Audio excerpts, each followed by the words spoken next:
On the 3rd of March 1973, a convention known as CITES was adopted to regulate international trade in wildlife. And countries were very eager to adopt this convention and subsequently to join the convention because they were concerned that unregulated trade in wildlife could lead to the extinction of wild plants and animals. Today, there are over 35,000 species of plants and animals that come under the trade controls of CITES. And they basically fall into two clusters we call Appendix 1 and Appendix 2. On Appendix 1, we find species that are already threatened with extinction. And for these species, commercial trade is prohibited. And on the slide, you can see some examples here, the marine turtle, great apes, and tigers. The other cluster is species that are not yet necessarily threatened with extinction, but they could become threatened if their trade is not strictly regulated. And for these species, commercial trade is permitted, subject to meeting 3 conditions required by the Convention. Firstly, the trade must be legal. Secondly, the trade must be sustainable, and there must be a finding called a non-detriment finding done. And thirdly, the trade needs to be reported to the Convention Secretariat, and it is then put into our database for public consumption. There are many species on Appendix 2, or this cluster, in fact 34,000 species. And in this slide you'll see 2 elephants. That's not a mistake. That's because with some species there is what's called a split listing, and you find them both on Appendix 1 and Appendix 2, depending upon their conservation status in the area in which they're found. CITES seeks to avoid overexploitation of wildlife in 2 ways. Where legal trade occurs, it seeks to ensure that it is sustainable, but it also seeks to combat illegal trade. And you'll see from some of the examples I'm going to give today that sometimes legal and illegal trade gets intertwined. Here is a slide that shows just 7 of the many species that can be legally traded under CITES. The most recent is the hammerhead shark, which was added to the CITES appendices in 2013 at our last major meeting in Bangkok. There is a great story behind each of the pictures of these 7 species that are in trade, but today I just have an opportunity to highlight 3 of them. Firstly, the African cherry, found here on the African continent, in particular in Cameroon. The bark of the African cherry is very valuable because it has medicinal properties, and it is used, amongst other reasons, for prostate medicine. It is traded from Cameroon and other countries to Europe, to pharmaceutical companies who turn it into various medicinal properties. The bark of the African cherry tree was being harvested in a way that killed the tree. The bark was being over-harvested. And working with the ITTO, we engaged with local forest communities to find another way of harvesting this bark, to find a way of harvesting this bark that did not kill the tree, that would ensure the sustainability of this industry over the long term. And that has been extremely successful. We are now finding that local communities are using new techniques to harvest the bark in a sustainable way. And this is great for the tree, it's great for the forest, fantastic for local communities, but also for the pharmaceutical companies who are importing the bark, because they have a reliable supply of bark over the longer term. The queen conch. The queen conch is a shellfish. It's found across the Caribbean. It's traded for its meat and its shell, primarily for its meat. It's very much sought after in North America. The queen conch was one of the first commercially harvested marine species to be brought under the control of CITES. And what we found is that it was being overexploited through over-harvesting and through illegal trade. And it went through a particular process in CITES known as the Review of Significant Trade. Our Animals Committee reviewed the levels of trade and put in a number of recommendations to put it back on a sustainable footing.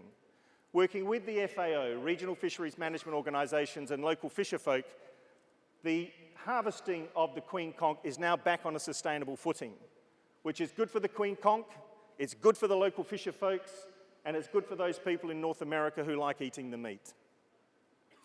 The third example, and Braulio Diaz just referred to this one as well, is the Vicuna. Prior to CITES entering into force in 1975, the Vicuna was hunted to near extinction. There are about 6,000 animals left in the wild. Now, what happened over time is the 5 range states in Latin America got together and decided to do something about this, and they reached a sub-regional agreement about how they would manage the Vicuna and how they would manage trade should trade in the wool be opened up in due course. And countries such as Peru gave their local communities rights to take the animals from the wild, to harvest the wool, and to benefit from the export of that wool. It's a very fine wool. What we see now is that 40 years later, there is trade. The number of vicuña has gone from 6,000 to close to 400,000 vicuña in the wild, and local communities are benefiting from the trade in its wool. And in just one village alone in Peru, there are over 900 people who are directly or indirectly employed through the sale of vicuña wool. It's basically traded to Europe. It's used in high fashion. I'm told a vicuña suit can cost up to $50,000. I'm not wearing one today.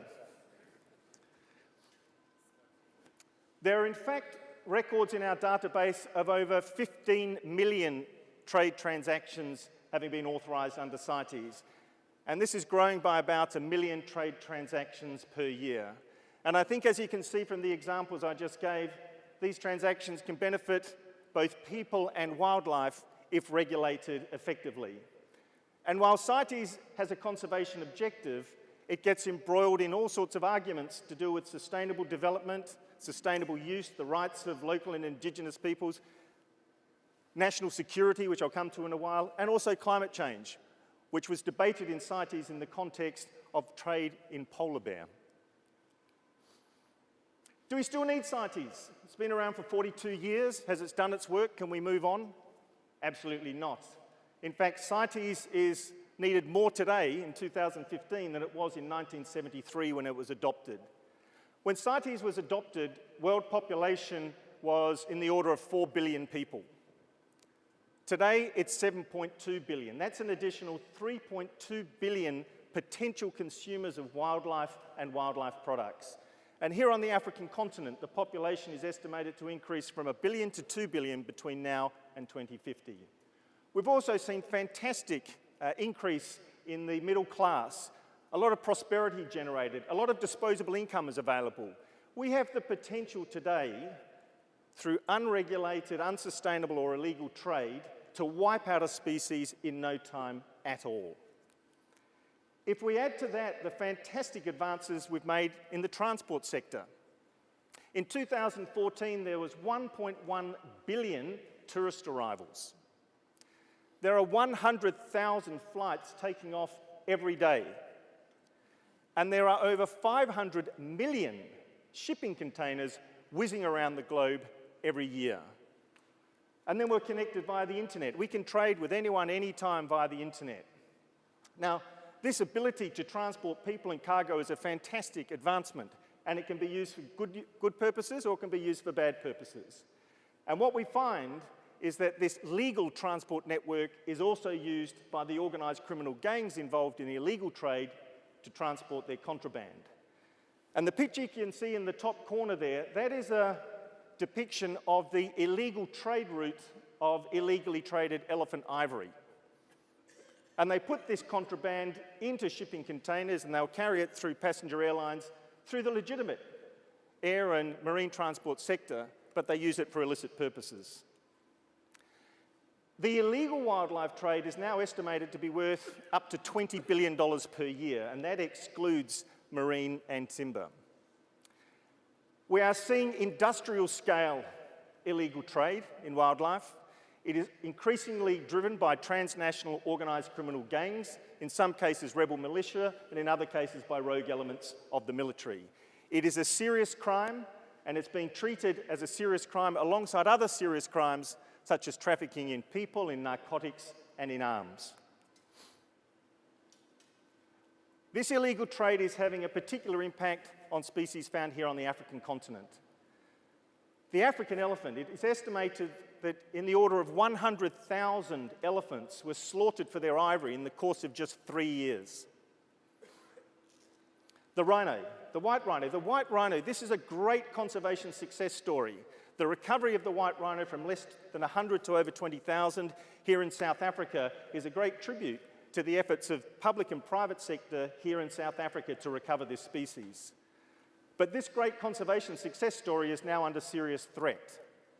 If you look at that graph, back in 2007, there were only 13 rhino poached for their horn. And that was about consistent for the years that preceded that. But all of a sudden, you see an upward trend to the point where in 2014, 1,215 rhino were slaughtered illegally for their horn. If we look here, there's a picture of a small anteater called a pangolin. I was recently in Australia and I talked about the lesser-known pangolin. It was reported in the press as the lesser-known penguin. So I need to check that I pronounce this properly. The lesser-known pangolin, it is a small anteater. It is found in Asia and in Africa, and it is being illegally traded for its scales and for its meat. Now, we can't even count the number of animals that are in illegal trade. We actually go by weight of scales and meat. And in one seizure alone, there were 10 tons of pangolin meat seized. Now, that's the equivalent of 130 people of my weight. So imagine 130 of me across this podium here in one seizure of the pangolin alone. Now, put up a picture of a python here, because python skins are legally traded under CITES from many countries, including Indonesia, Vietnam, and other countries, primarily to Europe, to use in the fashion industry. According to the ITC, this legal trade is worth, at the top end of the value chain, $1 billion per year. But it's also estimated that the illegal trade in python skins is worth $1 billion per year as well. And this is an example of where the illegal trade can completely undermine the sustainability of legal trade and why we need to get this illegal trade under control. It's probably quite obvious that the illegal trade that's going on has a serious consequence in terms of the environment, the particular animals and plants that are being killed, the impact on ecosystems, etc. But this is way beyond an environmental issue. This is a sustainable development issue. And the impacts of illegal trade are multifaceted. Governments lose revenue. Where trade is illegal, there's potential revenue there that is lost. The illegal trade driven by transnational organised criminal gangs, rebel militia, etc., it undermines the rule of law. It corrupts local people and local officials. It is undermining efforts for good governance. And in some regions, such as Central Africa, it is having a security impact, both nationally and regionally. It also robs local people of a resource. It denies local people the opportunity to develop their wildlife resource in the way they would like to develop it, whether for consumptive or non-consumptive purposes. We hear sometimes a debate about responding to illegal wildlife trade. Is it about empowering local communities, or is it about taking a more militaristic response? And sometimes it's presented as an either-or or a competition. I don't look at it that way at all. It is both. We need both responses. But ultimately, it is the local people and the local people's ability to manage their resources that will win the day. But at the moment, we are dealing with organised criminal gangs, heavily armed organised criminal gangs, rebel militia, rogue elements of the military. They will kill a person as fast as they will kill an animal. Local communities are not equipped to deal with a threat of that nature. And as was stated in the 2015 Small Arms Report, you need to achieve a basic level of security to enable local communities to practice certain community-based initiatives. So the reality is we need both. We are confronting heavily armed, organised criminals who are stealing wildlife at an industrial scale. We need to respond to that with force, but at the same time, we are not going to win this over time unless we're actively engaging with, involving, and working with local communities. So it's not either or, it's in fact both. The good news is there is a concerted effort going on globally from the UN right down to a local level. The United Nations in July passed its first dedicated resolution on tackling illicit trafficking in wildlife back in July of this year. We've seen fantastic efforts underway at a regional level. Operation Cobra 3 was the largest cross-regional cooperative effort to tackle illegal wildlife trade ever. It involved 4 continents and 62 countries in combating illegal trade. And we're seeing some fantastic efforts such as through the Crime Commission. The Crime Congress held in Doha earlier this year adopted the Doha Declaration, and the first time you'll see reference there made to combating illicit wildlife trade. We're also seeing the intergovernmental community step up. We saw the creation of the International Consortium on Combating Wildlife Crime. It's a consortium of CITES, Interpol, UN Office of Drugs and Crime, the World Bank and the World Customs Organization, working together to provide coordinated support at a national and regional level to combat this illegal trade.